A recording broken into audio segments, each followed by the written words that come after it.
Hi everyone, this is Tori Vandelin with Prevent Connect. On this podcast, Ashley sits down with Jennifer Hirsch and Seamus Khan, who are authors of the new book, Sexual Citizens, a landmark study of sex, power, and assault on campus. So this book is based on a research study and combines stories from students themselves, with the names changed of course, with a narrative from the authors and the research team to paint a really comprehensive picture of how sexual violence occurs on campus and what roles everyone on a campus and in a community play in its prevention in all forms. So reading Sexual Citizens was really validating for me personally and challenged me professionally to re-examine what we uplift as sexual violence prevention and if it's making the greatest impact that it really can. We often stress the importance of uplifting stories of survivors to inform prevention and are beginning to explore the ways that listening to perpetrators informs prevention too.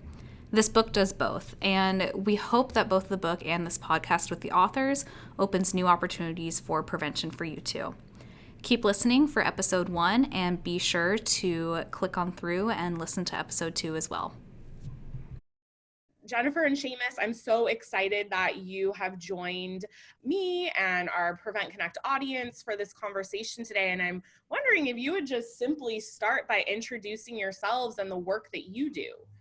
So my name is Jennifer Hirsch. I'm an anthropologist and a professor of sociomedical sciences at Columbia's School of Public Health. I've spent my whole career working on gender, sexuality, and health.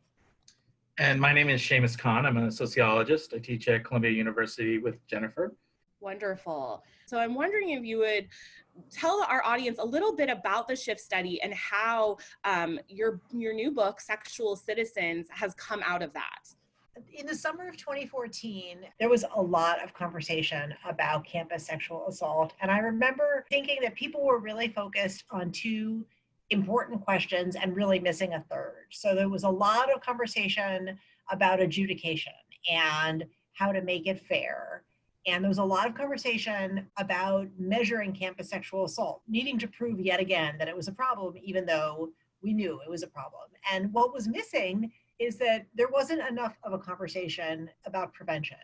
Mm-hmm. And I thought, if we studied this, I think we could learn how to modify the environment so that assault is less common. And so I pitched to Columbia University the idea of doing a study, and they were excited about being institutional leaders in prevention. And so they supported the idea. I reached out to my friend and colleague, Claudine Mellons. And so together, we built a team of 8 Columbia faculty members and created the Sexual Health Initiative to Foster Transformation, which was a big study that had 2 survey research components, a qualitative ethnographic component, which is mostly what Sexual Citizens is based on, and then an internal policy development component. So Sexual Citizens was sort of nested within a much broader sort of moonshot level research project looking at how the campus environment produces vulnerability to sexual assault.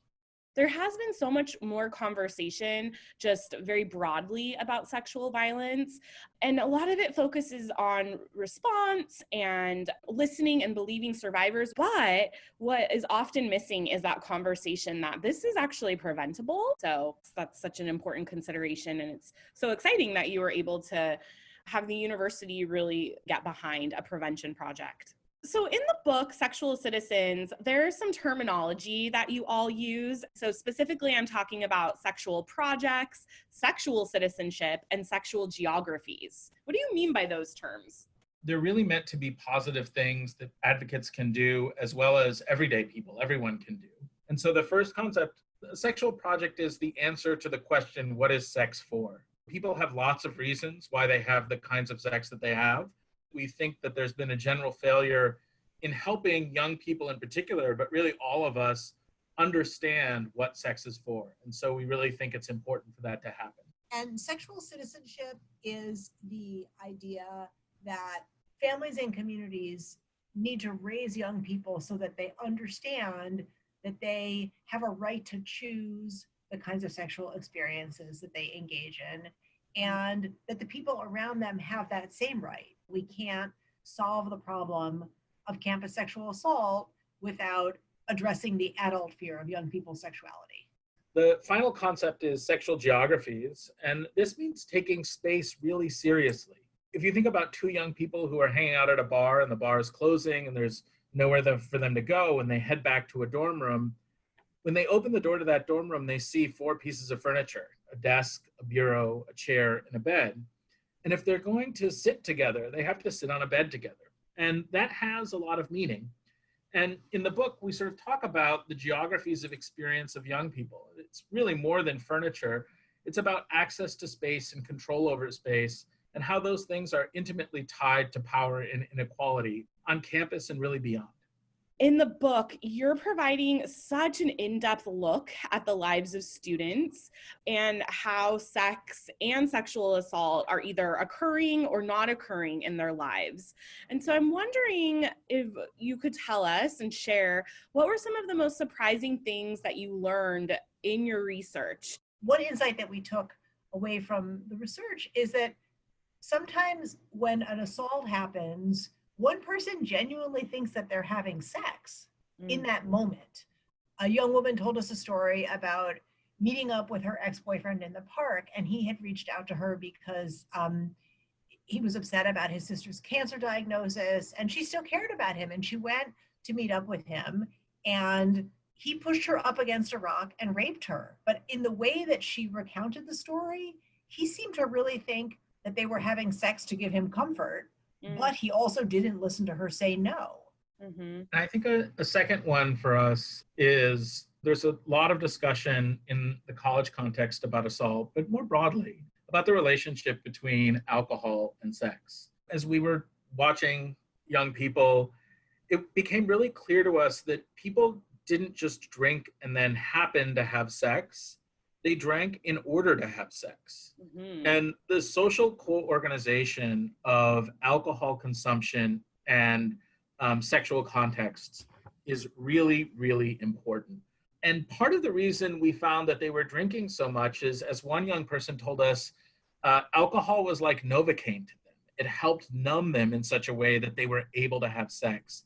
And that's really a consequence of how we're raising young people.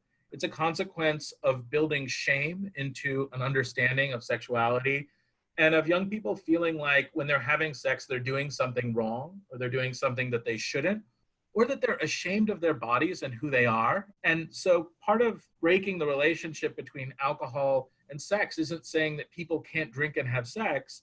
It's really to look at the reasons why people are combining alcohol and sex in the ways that they are, and asking ourselves, is there a way in which we can address that young person who thinks to themselves, I need to have alcohol as that Novocaine because I'm so ashamed or concerned about having sex?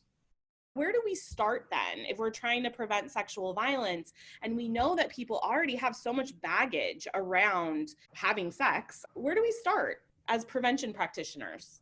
I think we need to start by talking about power. We know as educators that both critical thinking and skills building are really important for helping students learn. That's our A game is not to just tell people to do things better, it's to help them learn how. And so helping all students understand multiple forms of power and how they may be part of those interactions. So that's the critical thinking part. And then the skills building. If students feel awkward exiting a situation, I think it's not useful to tell them, don't be awkward. You always have the right to say no.